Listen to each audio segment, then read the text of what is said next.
Esse é um momento muito singular do nosso culto. É o momento de nós abrirmos a Bíblia. Pegue a sua Bíblia nas mãos. É o momento de ouvirmos a palavra de Deus, deixarmos que Deus nos ensine. E o Senhor tem muito para nos ensinar. Abra sua Bíblia no livro de Provérbios. Provérbios, capítulo 1, no verso 23. Provérbios 1, 23. Provérbios 1, 23. Diz assim: atentai para a minha repreensão. Não é fácil ser repreendido, mas nós precisamos ser repreendidos. A repreensão do Senhor é uma repreensão amorosa. Esta palavra, a melhor tradução para ela é ensino. A repreensão do Senhor nos ensina. A repreensão do Senhor nos molda, nos coloca no lugar certo. Mas aqui há um apelo, e eu começo o sermão com um apelo especial. Atentai, atentai para a minha repreensão, diz o Senhor. Esteja atento para o que eu quero dizer a você. Estar num lugar como esse, cheio de amigos, pessoas diferentes, que a gente às vezes não se encontra durante a semana, é assim uma oportunidade grandiosa da gente dar uma cochichadinha. Ter um celular na mão então para ver a Bíblia, né? Ver a Bíblia pelo aplicativo é uma tentação danada, quando vem aquela mensagenzinha. E você fica meio tentado a dar uma olhada, uma espiada. Eu quero só ver, me chamaram, eu não posso deixar de atender. Queridos, eu quero chamar você. A palavra de Deus está nos chamando para estarmos atentos à voz de Deus agora. Atentai para a minha repreensão, pois eu vos derramarei abundantemente o meu espírito e vos farei saber as minhas palavras. Algumas pessoas estão aí em casa acompanhando a transmissão. Este é o momento de você ficar sentado onde você está, no sofá da sua casa, na cadeira de balanço, eu não sei onde você está, se você está no trânsito, ligado, conectado à nossa transmissão, esse é o momento de você ouvir a voz de Deus. Não é fácil ouvir a voz de Deus, irmãos, porque há muitos ruídos, coisas que nos chamam a atenção. Nós temos muitos filtros, e os filtros nos impedem de ouvirmos a voz de Deus. Mas nós precisamos aqui agora estarmos concentrados ao que Ele vai falar. Nós oramos já agradecendo a Ele, nos colocando na presença dEle. Mas eu gostaria de fazer mais uma oração com vocês. Vamos orar mais uma vez? Com a sua Bíblia na mão, concentrado na palavra. Nós queremos ouvir Deus falar com a gente. Feche seus olhos. Nosso Deus, o Senhor nos convidou agora, nos fez um apelo para estarmos atentos à sua voz. E nós estamos agora, Senhor, ouvindo, prontos para ouvir o que o Senhor vai nos dizer. Ó Senhor, ensina-nos, corrija-nos, mas derrame o seu Espírito em nós, porque sem o teu Espírito nós não vamos entender. Sem o teu Espírito não tem como te agradar. Ó Senhor, nós não viemos aqui para outra coisa, senão para ouvi-lo. Ajude-nos, Pai, a nos concentrar em Ti. Em nome de Jesus. Amém. Os discípulos viam a vida poderosa de Jesus.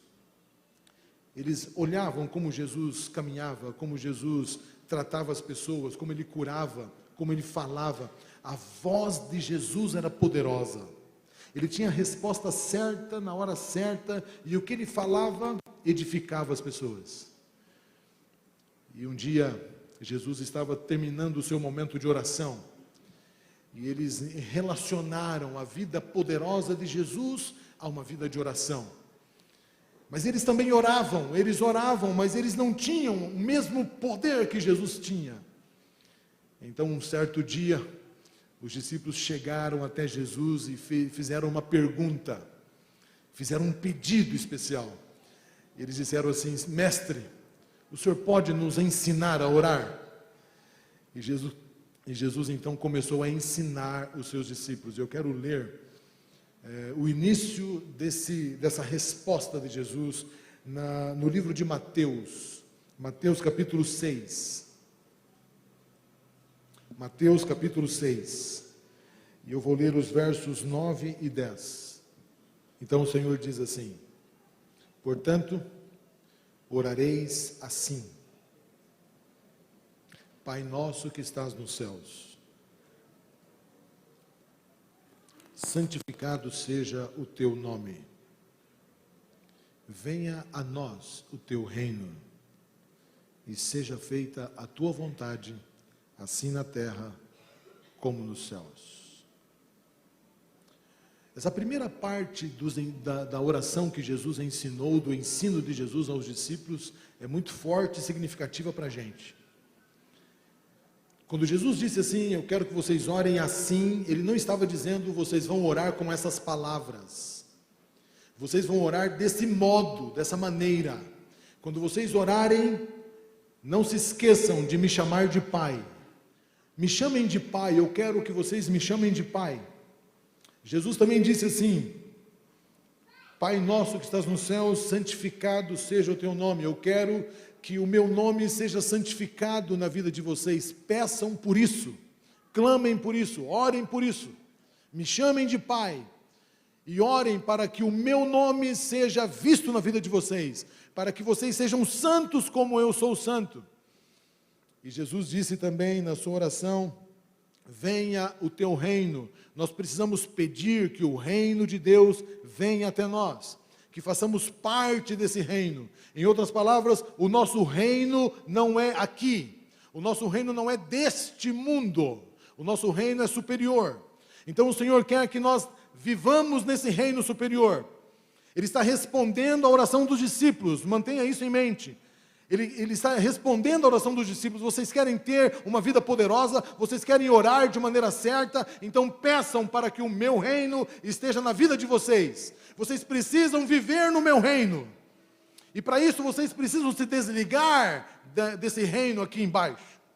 Vocês precisam se desligar do reino inferior e viver nesse patamar, porque o reino dos céus não é igual ao reino da terra. Pensem nas coisas de cima, busquem as coisas do alto. Orem para que o meu reino venha até vocês. E a quarta parte desta oração, ele disse algo profundo, irmãos, que diz assim: vocês precisam orar para que a minha vontade seja feita na vida de vocês. Orem por isso, peçam isso, desejem isso. A nossa vontade, ela é muito forte. O nosso eu, ele é gigante. Nós gostamos das coisas que gostamos. Nós gostamos das ideias que temos. Nós gostamos das manias que nós criamos. E aquilo que pensamos, a nossa ideia pessoal, ela é muito valiosa. Nós não gostamos que as pessoas mexam nas nossas coisas, nos nossos conceitos, nos nossos valores. E o Senhor diz assim: olha, você precisa morrer para isso. Você quer ter uma vida poderosa? Vocês me pediram para aprender a orar, e eu estou ensinando vocês: orem assim: Pai nosso que estás nos céus, santificado seja o teu nome na minha vida, venha a nós o teu reino, e seja feita unicamente a tua vontade. Eu não sei se você tem orado para que a vontade de Deus seja feita na sua vida, mas a vontade de Deus é bem diferente da nossa vontade pessoal. E quando nós pedimos que a vontade de Deus seja feita, muitas coisas diferentes das que gostamos começam a acontecer na nossa vida. E o Senhor começa a nos orientar para fazermos coisas das quais não gostamos. E Ele normalmente diz coisas que nós não queremos ouvir, porque o nosso reino é aqui embaixo. E nós gostamos das coisas de baixo. É uma natureza humana forte, que precisa morrer urgentemente. Ela precisa ser cancelada definitivamente. E o Senhor aqui está respondendo à petição dos seus discípulos. Você percebe que essa forma de oração que Jesus ensina, nessa primeira parte, antes de orientar-nos a orar pelo alimento, ele fala também para a gente agradecer o alimento, pedir pelo alimento, pedir perdão, antes de orarmos por nós, de falarmos alguma coisa sobre a nossa vida, antes disso, a primeira parte da oração está focada unicamente em Deus. E nós precisamos orar assim. As nossas orações muitas vezes estão focadas em nós mesmos, no nosso humanismo, nas nossas necessidades pessoais, aquelas que a gente acha que tem. E nós oramos muito pelo trabalho, pelo concurso, oramos pelos negócios, oramos pelas coisas, oramos pela saúde, oramos por objetivos.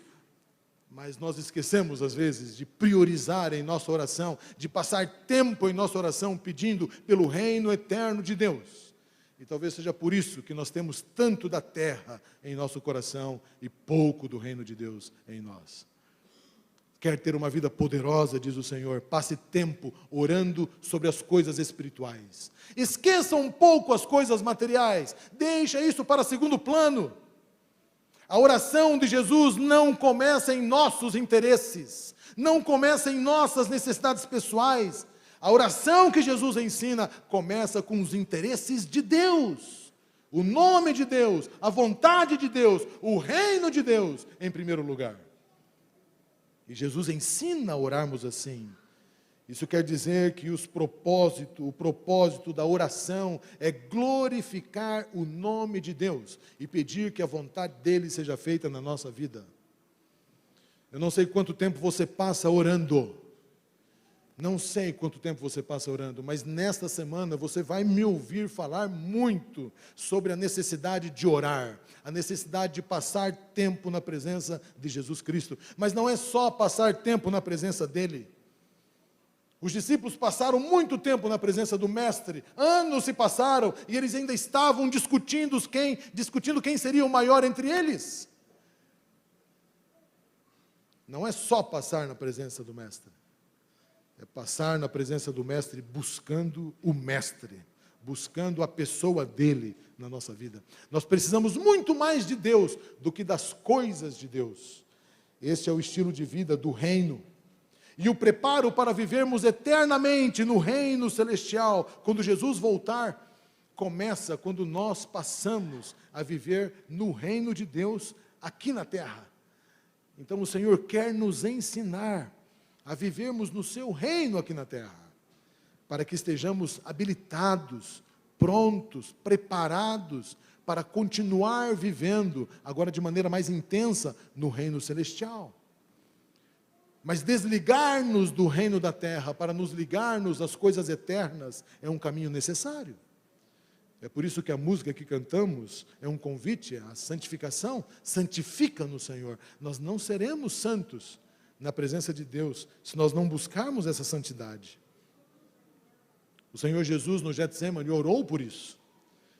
Chegou um momento que ele rasgou o coração ao Pai e falou assim: Pai, eu não quero que seja feita a minha vontade. A minha vontade já está aqui, declarada para o Senhor. Eu estou achando amargo demais tomar esse cálice, mas eu não quero que seja feita a minha vontade. Faça a tua vontade na minha vida. E nesse momento o Senhor mandou um anjo para confortar o seu Filho Jesus. Queridos, quando nós buscamos fazer a vontade de Deus, Deus manda um anjo para estar conosco. Ele manda um anjo para nos fortalecer. Há um texto extraordinário no livro Caminho a Cristo, que fala um pouco sobre essa consequência de buscarmos ao Senhor, esse resultado de querer ter uma vida santificada na presença dEle.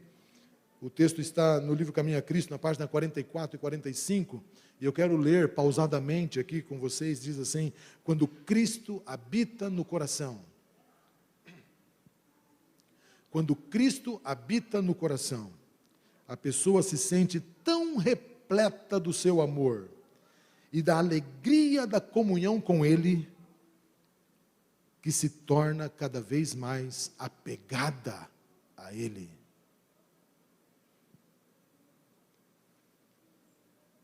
Quando Cristo habita no coração, A pessoa se torna tão feliz, tão realizada, tão alegre, que ela se torna mais apegada a Ele, porque ela percebeu que descobriu uma fonte que verdadeiramente satisfaz. Ela continua dizendo: ao contemplá-lo, o próprio eu é esquecido, e o amor a Cristo é a motivação certa para agir. Os que sentem o amor de Deus não se perguntam qual é o mínimo que se pode fazer para cumprir os requisitos de Deus. Eles não se perguntam qual é a norma mais baixa, mas o seu desejo é andar em total harmonia com a vontade do Redentor. Me lembro de uma jovem no IABC. Ela participou dos momentos a sós com Cristo, que muitos de vocês aqui participaram. E na vigília, ela teve um momento muito especial com Jesus. No momento em que ela estava confessando os seus pecados, ela começou a se lembrar de vários pecados que ela praticava, e ela foi colocando um a um diante do Senhor, e ela foi confessando, e aí ela disse assim: Senhor, me parece que eu confessei todos. Será que tem algum mais que eu não confessei? E ela ouviu uma voz dentro da mente dela, a voz de Deus. Meus queridos, Jesus Cristo morreu na cruz do Calvário para ter o direito de falar conosco dentro da nossa cabeça. Se não fosse a morte de Jesus Cristo, somente o diabo falaria conosco. Porque o inimigo fala conosco, ele quer nos orientar, ele fala usando a nossa própria natureza pecaminosa, o nosso próprio eu, mas Jesus Cristo conquistou esse direito de falar conosco, e Jesus Cristo falou com ela, e fez uma perguntinha curta para ela, falou assim: filha, e o cinema? Só isso.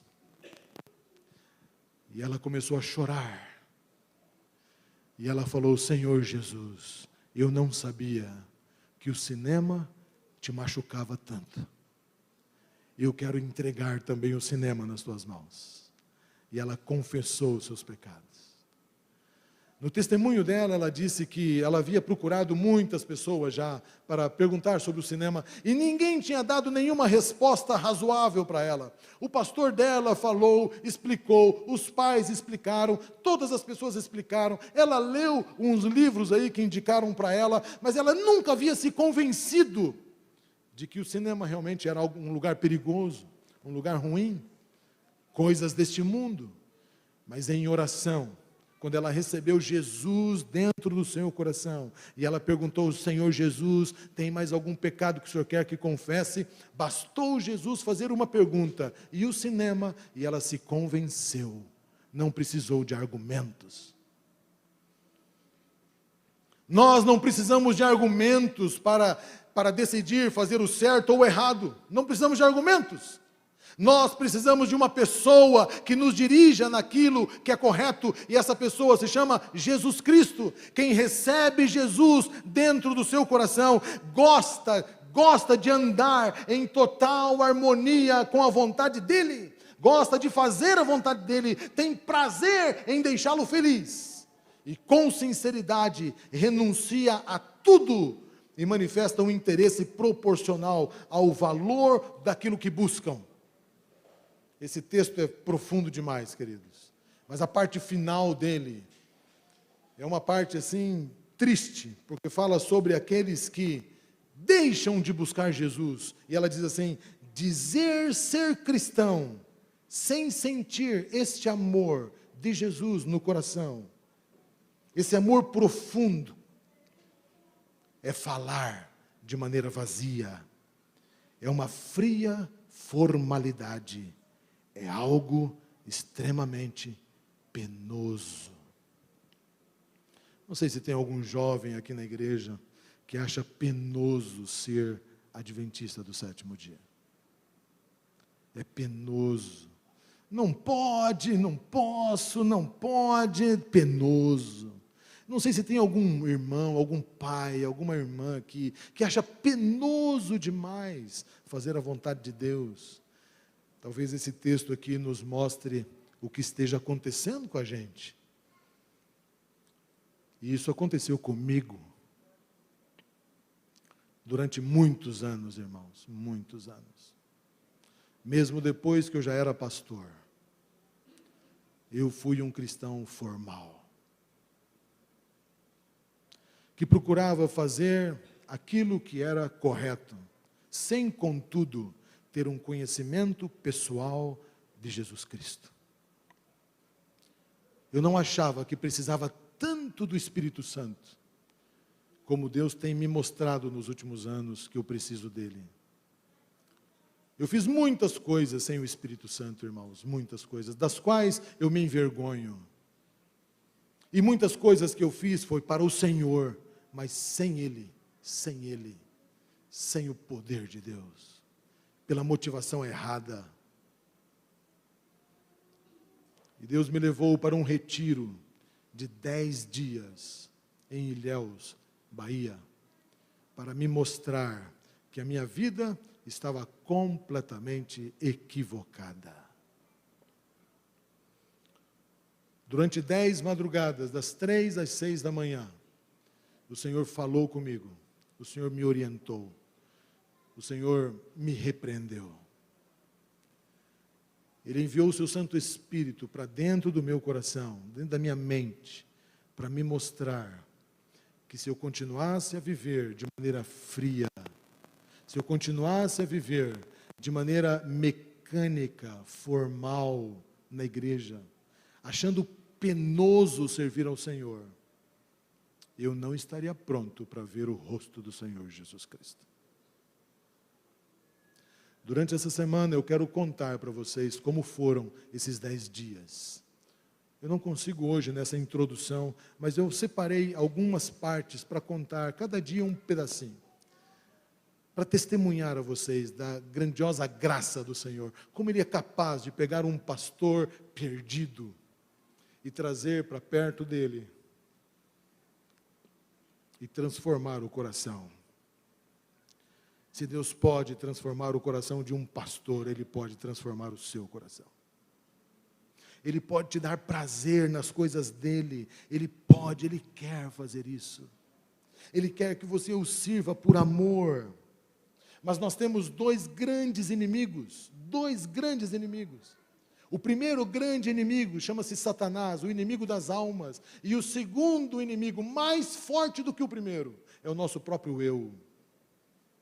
Enorme, gigante, que não quer morrer, que não quer se render, que quer estar no centro, quer fazer sua vontade, ele quer ser mimado, ele quer ser acariciado, ele quer reinar absolutamente em nosso coração, e ele fica então criando situações, ele fica nos criando obstáculos, para que nós não tenhamos uma comunhão profunda com nosso Senhor Jesus Cristo.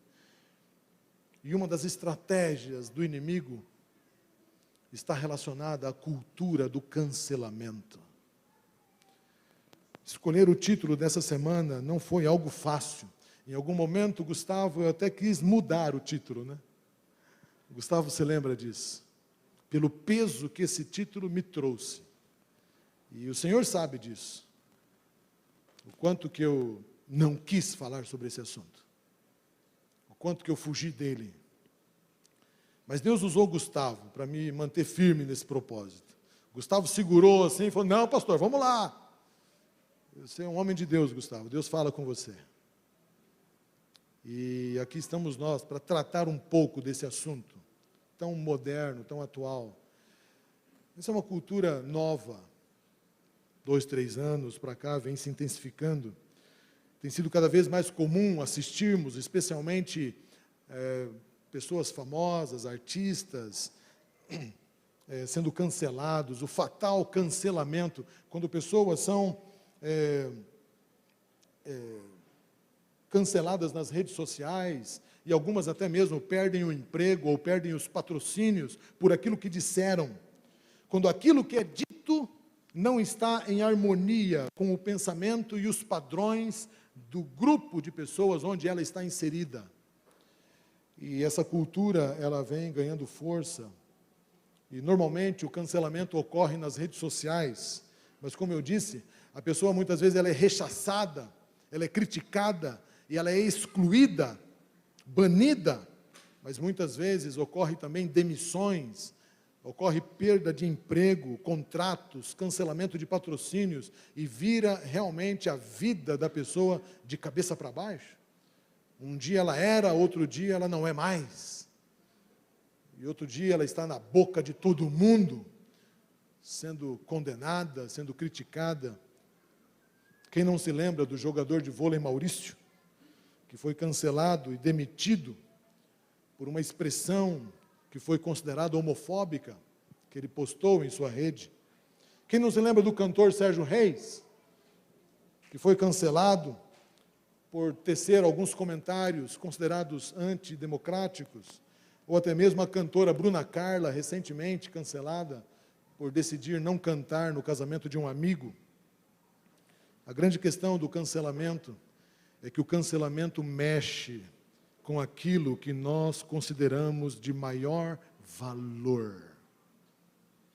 O cancelamento ou a possibilidade de ser cancelado mexe com o nosso próprio eu, mexe com a nossa imagem, mexe com um gigante que existe dentro de cada um de nós. Ninguém gosta de ser cancelado. Nós gostamos de ser notados e não cancelados. Nós gostamos de ser vistos, elogiados. Então essa cultura mexe com algo precioso, porque nós cuidamos da nossa imagem.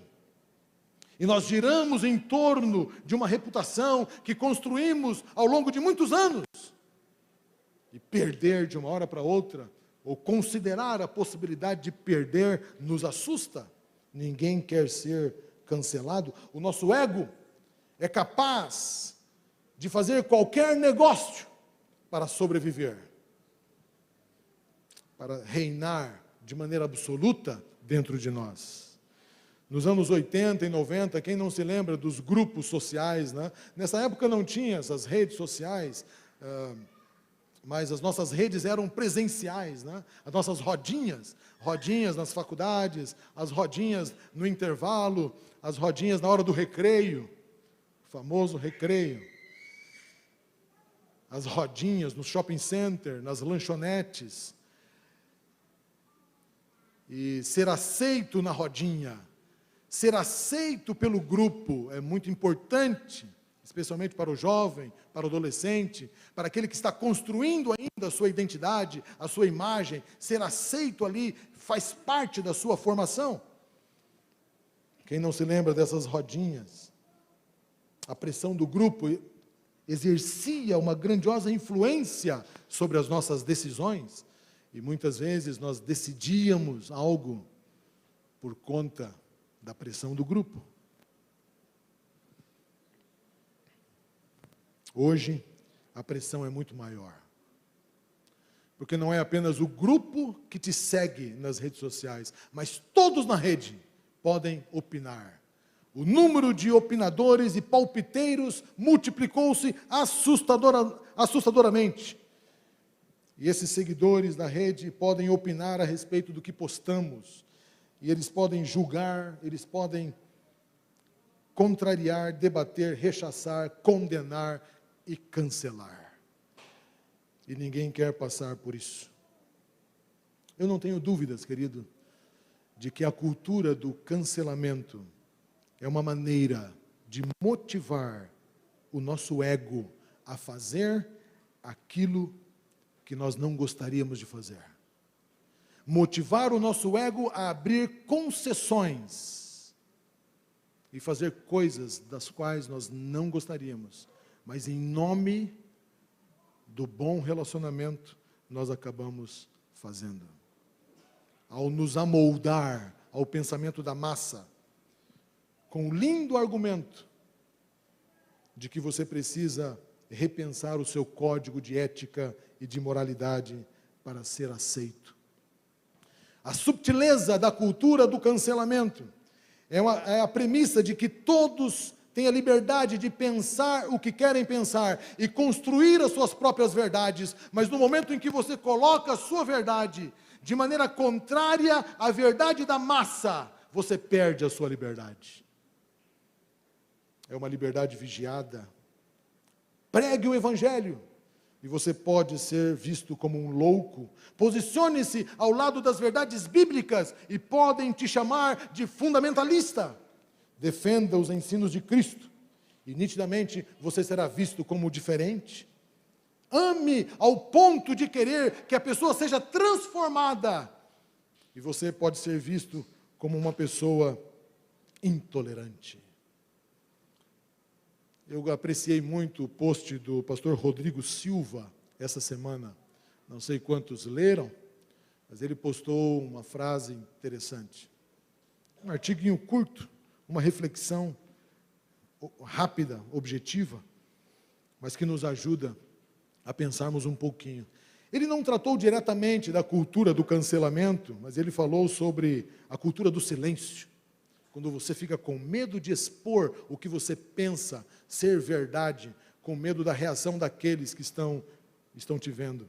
E ele então, em determinado momento, ele faz uma pergunta profunda, e eu quero ler as palavras dele para não errar em nada do que ele disse, quando ele pergunta assim, falando sobre os satanistas, ele diz assim: os satanistas não seriam uma minoria a ser excluída, a ser incluída?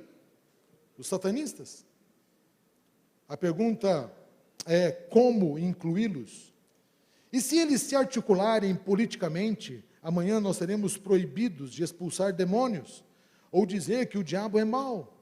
Adoradores de Satanás poderão reivindicar o direito de não serem discriminados por crentes que dizem que o seu culto é errado. E dizer que o culto do satanista é errado seria satanofobia. E ele continua a sua reflexão. Antes que alguém diga que estou deturpando as coisas ao comparar a sua pauta com o satanismo, saiba que os satanistas poderão se sentir discriminados por você não aceitar ser associado a eles. A questão não é negar que a igreja foi intolerante no passado, nem dizer que devemos queimar os bruxos, mas eu falo do direito de afirmar que a Bíblia diz sem os milindres do politicamente correto. Segundo ele, numa cidade em Stockdale, Estados Unidos, lá você pode ser processado se dizer que o diabo é mau. E isso vai chegar aqui em poucos dias. Dizer que algo é biblicamente errado não é sinônimo de discriminação, mas o silêncio quanto às verdades bíblicas inconvenientes pode sim ser uma conveniência perigosa. Essa reflexão que Rodrigo Silva fez, que veio bem na semana que antecede a nossa semana do cancelamento, eu achei muito interessante. A cultura do cancelamento tem gerado nos corações humanos o temor da reação negativa a algo que você considera positivo. E qual seria o objetivo? O objetivo é que você abandone o que você aprendeu ser correto, em nome do amor, da aceitação e da inclusão, entre aspas. Essa cultura do cancelamento faz parte de um plano bem elaborado para desconstruir valores morais e espirituais que você traz de berço, a fim de que você mesmo se auto-questione se vale a pena defendê-los. Eu gosto especialmente da maneira como o apóstolo Paulo lidou com essa cultura no tempo dele.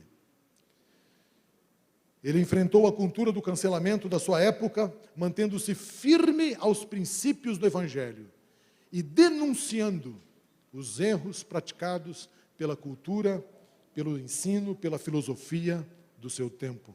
E eu quero ler com vocês Romanos, capítulo 1, no versículos 16 a 32. Olha o que o apóstolo Paulo diz, como é que ele se posiciona. E isso deve nos motivar.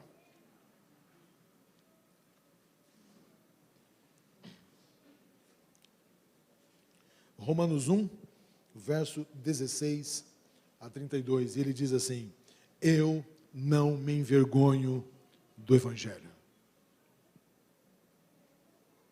Eu não me envergonho do Evangelho. O apóstolo Paulo, ao dizer isso, queridos, é porque Cristo Jesus morava dentro do coração dele.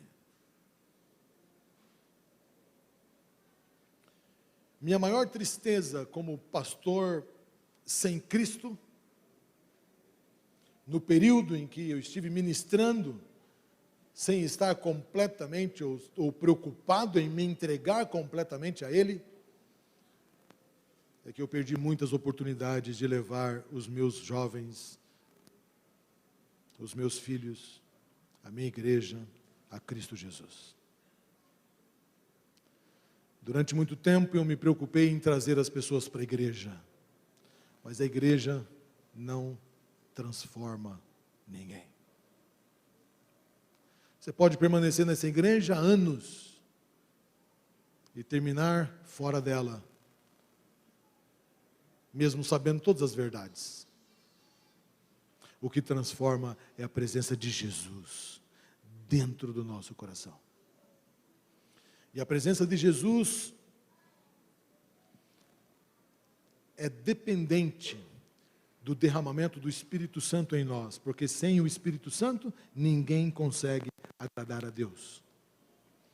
Quando o apóstolo Paulo diz assim, eu não me envergonho do Evangelho, é porque Jesus Cristo morava nele, dentro dele. Eu não me envergonho do Evangelho. Ele podia postar tudo o que ele pensava. O apóstolo Paulo, no tempo dele, ele podia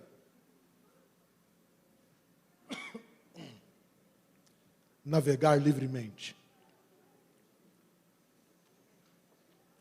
postar tudo o que ele cria, falar tudo o que lhe passava na mente, pois o Evangelho é o poder de Deus para salvar todos os que creem, primeiro os judeus e também os não-judeus, pois o Evangelho mostra como é que Deus nos aceita, e é por meio da fé, do começo ao fim. Como dizem as Escrituras Sagradas, viverá aquele por meio da fé, aceita a Deus, aceito por Deus. Do céu, Deus revela a sua ira contra todos os pecados e contra todas as maldades das pessoas que, por meio das suas más ações, não deixam que outros conheçam a verdade a respeito de Deus. Deus castiga essas pessoas, porque o que se pode conhecer a respeito de Deus está bem claro para elas, pois foi o próprio Deus que lhe mostrou tudo isso. Desde que Deus criou o mundo, as suas qualidades invisíveis, isso é, o seu poder eterno e a sua natureza divina, têm sido vistas claramente. Os seres humanos podem ver tudo isso nas coisas que Deus tem feito. Portanto, eles não têm desculpa nenhuma. Eles sabem quem Deus é, mas não lhes dão a glória que merece e não lhes são agradecidos por isso. Pelo contrário, os seus pensamentos se tornaram tolos e a sua mente vazia está coberta de escuridão. Eles dizem que são sábios, mas eles são tolos. Em vez de adorar a Deus, o Deus imortal, eles adoram ídolos que se parecem com seres humanos, ou com pássaros, ou com animais de 4 patas, ou com animais que se arrastam pelo chão. E na sua denúncia ainda sobre a situação filosófica, educacional daquele tempo, ele diz assim, por isso, Deus entregou os seres humanos aos desejos do coração deles, para fazerem coisas sujas e para terem relações vergonhosas uns com os outros. Eles trocaram a verdade sobre Deus pela mentira e adoram e servem as coisas que Deus criou, ao invés de adorarem e servirem o próprio Criador, que deve ser louvado para sempre, amém. Por causa das coisas que essas pessoas fazem, Deus as entregou às paixões vergonhosas, pois até as mulheres trocam as relações naturais pelas que são contra a natureza, e também os homens deixam as relações naturais com as mulheres e se queimam de paixão uns pelos outros. Homens têm relações vergonhosas uns com os outros e por isso recebem em si mesmo o castigo que merecem por causa dos seus erros. E como não querem saber do verdadeiro conhecimento a respeito de Deus, Deus entregou os seres humanos aos seus maus pensamentos, de modo que eles fazem o que não devem. Estão cheios de todo tipo de perversidade, maldade, ganância, vícios, ciúmes, crimes, morte, brigas, mentiras, malícia. Caluniam e falam mal uns dos outros, inventam maneiras de fazer o mal e de desobedecerem os pais. Eles são imorais, não têm pena dos outros. Eles sabem que o mandamento de Deus diz que os que fazem essas coisas merecem a morte, mas mesmo assim, eles continuam a fazer, e o pior ainda, aprovam os que fazem as mesmas coisas que eles fazem. Parece que Paulo não está descrevendo apenas a cultura da época dele, mas ele está descrevendo a cultura do nosso tempo. E como nos mantermos firmes, só há uma maneira. A única maneira de não sermos cancelados no atual mundo em que estamos inseridos, a única maneira é o autocancelamento. Anote isso. O autocancelamento é o único caminho para não nos preocuparmos com aquilo que pensam a nosso respeito. Como o apóstolo Paulo diz, faça morrer a sua natureza humana, e a nossa vida passa a estar oculta com Cristo em Deus. E se estamos mortos, quem é que pode nos cancelar? Mas o autocancelamento não é fácil. Ellen White diz no livro Caminho a Cristo que a maior de todas as guerras, amanhã vamos tratar sobre isso, a maior de todas as guerras é a luta contra o próprio eu.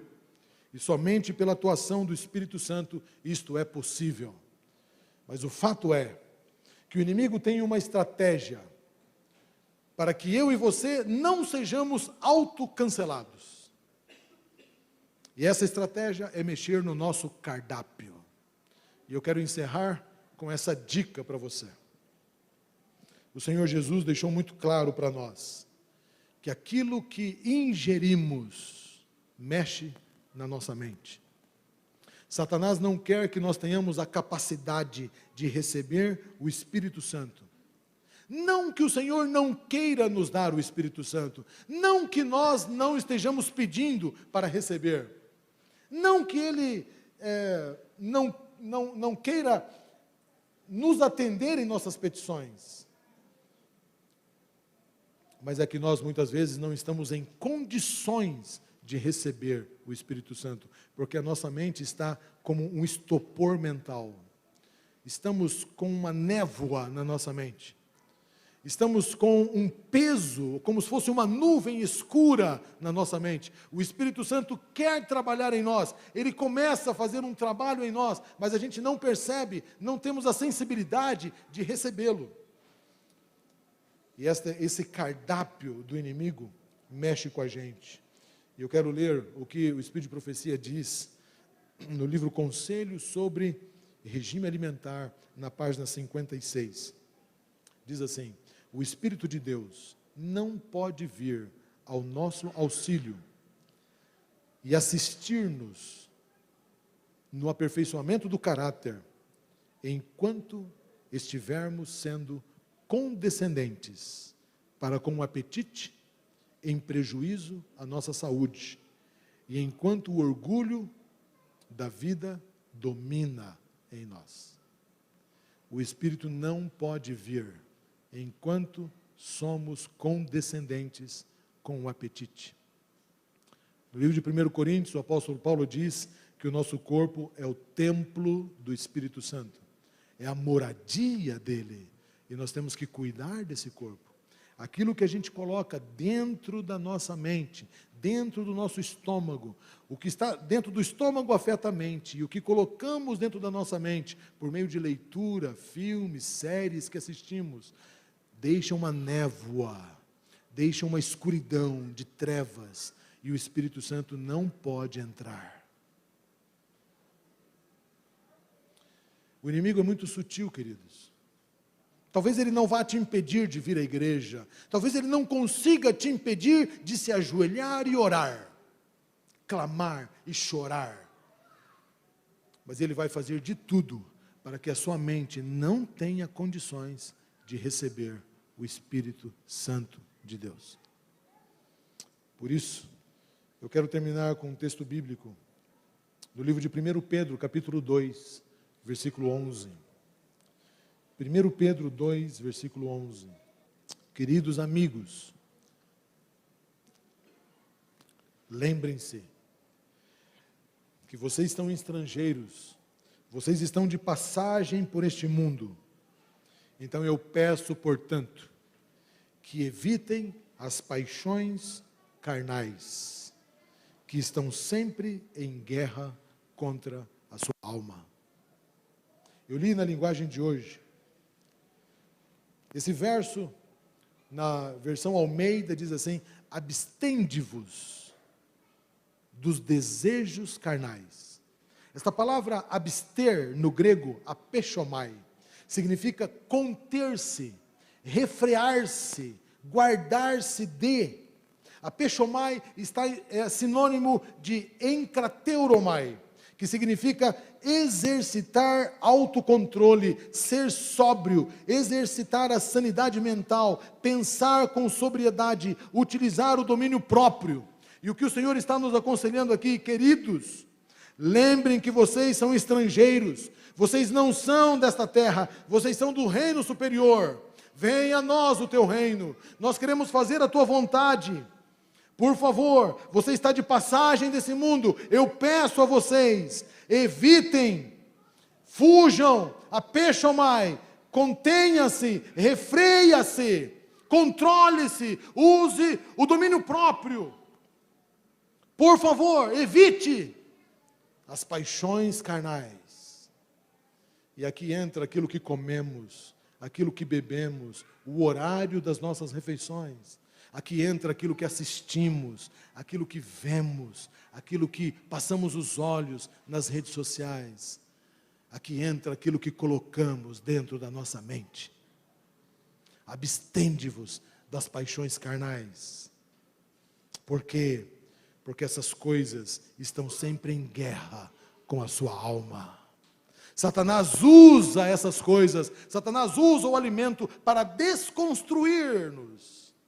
E você se lembra lá de Babilônia, quando os amigos de Daniel e os seus companheiros foram colocados à prova com aquele cardápio. Isso fazia parte do treinamento. E aquele cardápio ia empanturrar aqueles garotos. E eles iam comer e beber, e a mente ia ficar tensa, ia ficar cheia de névoas. E eles não conseguiriam refletir sobre os seus valores, de maneira que eles recebessem todos os valores de Babilônia dentro da sua mente. Como é que você vai fazer frente aos valores demoníacos que o inimigo está te apresentando, se você não tiver uma mente limpa para refletir? Você recebeu um papelzinho hoje na entrada, pegue por favor esse papel. Nosso objetivo hoje, esse papel aqui, é escolher Jesus como mestre da vida e estar disposto a abrir mão. Quero já chamar aqui o sexteto para se posicionar aqui. Estar disposto a abrir mão do cardápio ideológico do mundo e se alimentar somente da mesa divina que nos ensina os valores eternos. Essa música aqui, o sexteto vai cantar, é uma música que fala sobre valores. E o texto é claro. Se Jesus Cristo não for o primeiro em nosso coração, Ele não será nada. Ou Jesus entra em nós, ou nós seremos totalmente filhos das trevas. São expressões fortes que Jesus Cristo usou quando Ele esteve aqui. Ele olhou para alguns daqueles que diziam ser líderes da igreja, e falou assim: vocês são raça de víboras, vocês são filhos do diabo. Por quê? porque Jesus não morava no coração deles. Você quer que Jesus more no seu coração? Abstenhai-vos das paixões carnais. Abstenhai-vos dos alimentos que prejudicam a sua mente. Quando estamos com a mente confusa, todos os valores são corretos. Quer servir a Jesus? Abra mão daquilo que te prejudica. Abra mão daquilo que você sabe que faz mal. E deixe Jesus Cristo entrar na sua vida. Se Ele não for o primeiro, Ele não será nada. Nada. Coloque Jesus em primeiro lugar.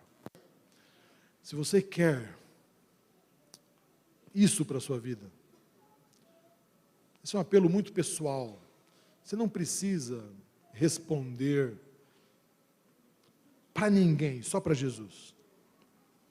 Mas eu quero pedir que você fique em pé, em reverência a Ele, em algum momento da canção, para dizer: Senhor Jesus, eu quero que o Senhor seja o primeiro na minha vida.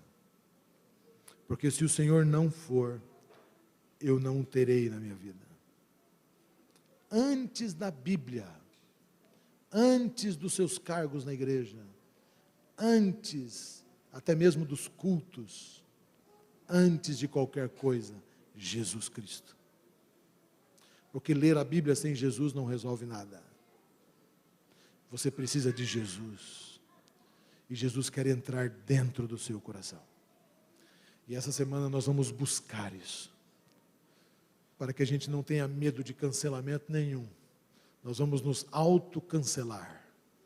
Pela graça do Senhor Jesus. Fique em pé se você quiser tomar essa decisão hoje. E eu quero orar por todos nós.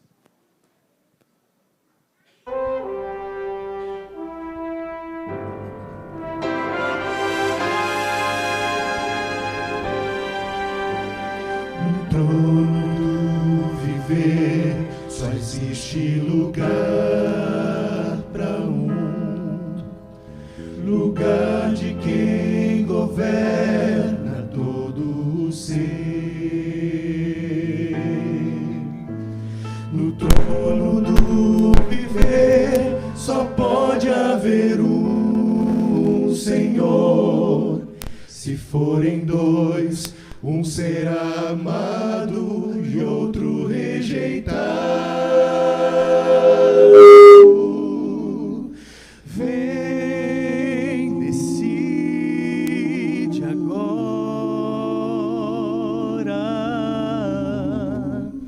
quem vai ocupar seu coração. Mas lembre, se ele não for o primeiro em seu coração,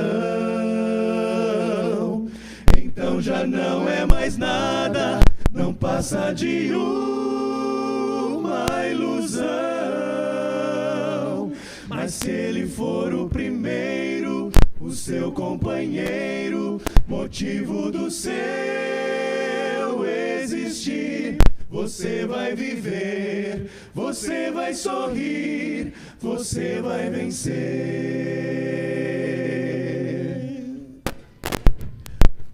Um novo dia vai nascer pra você e pra mim.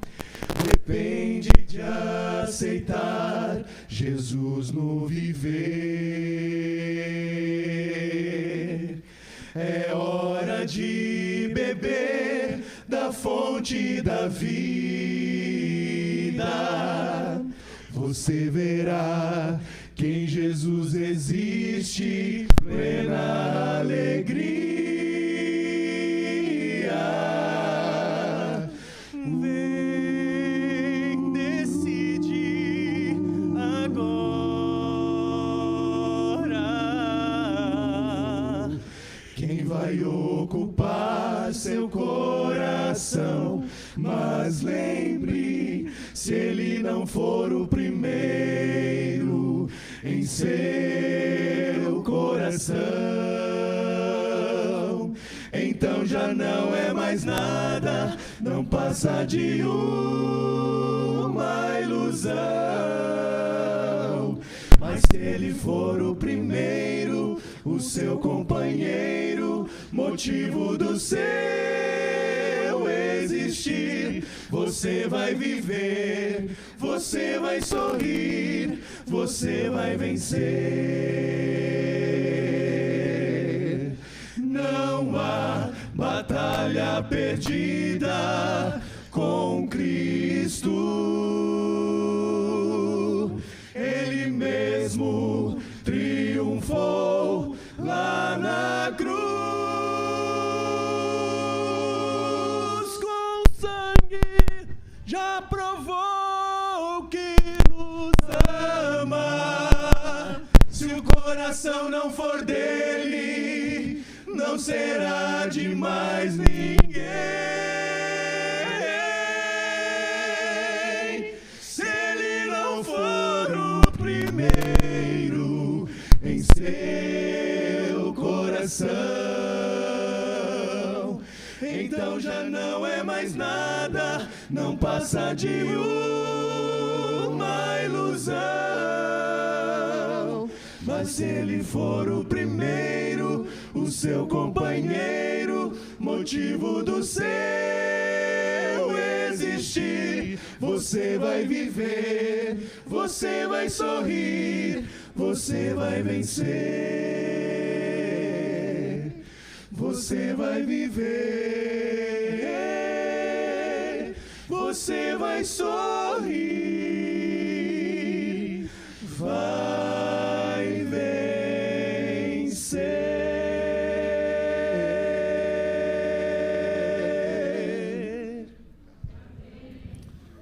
Essa canção realmente ela é muito profunda, né?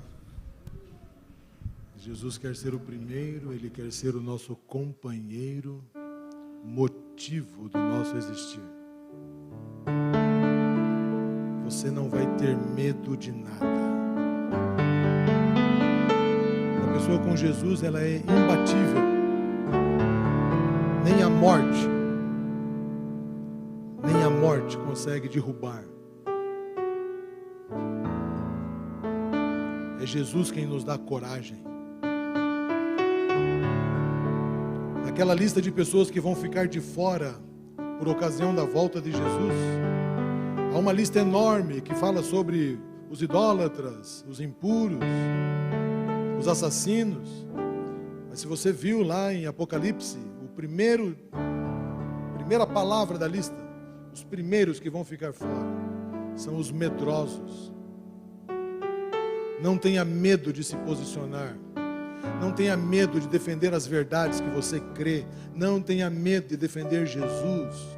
Ninguém pode cancelar quem já foi cancelado. E quando aceitamos Jesus, Ele cancela o nosso próprio eu. Ele cancela esse amor enorme que a gente tem por nós mesmos. A gente tem um amor estranho. Um amor, um apego por uma imagem que não vale nada, não vale nada. Mas quando Jesus entra no coração, e Ele quer ser o nosso amigo, nosso companheiro, Ele quer ser tudo para nós, Ele muda os nossos valores, e nós vamos tratar disto essa semana. Dê uma oportunidade para Jesus trabalhar em você essa semana. Não apenas assista, que coloque em prática o que você estiver aprendendo. Jesus quer te ensinar muitas coisas. Ele quer nos dar crescimento espiritual. A gente está aqui para isso. Crescimento espiritual. Maravilhoso Pai. O Senhor é tão bondoso. O Senhor nos deu o seu Espírito essa manhã, aqui nesse lugar tão aconchegante.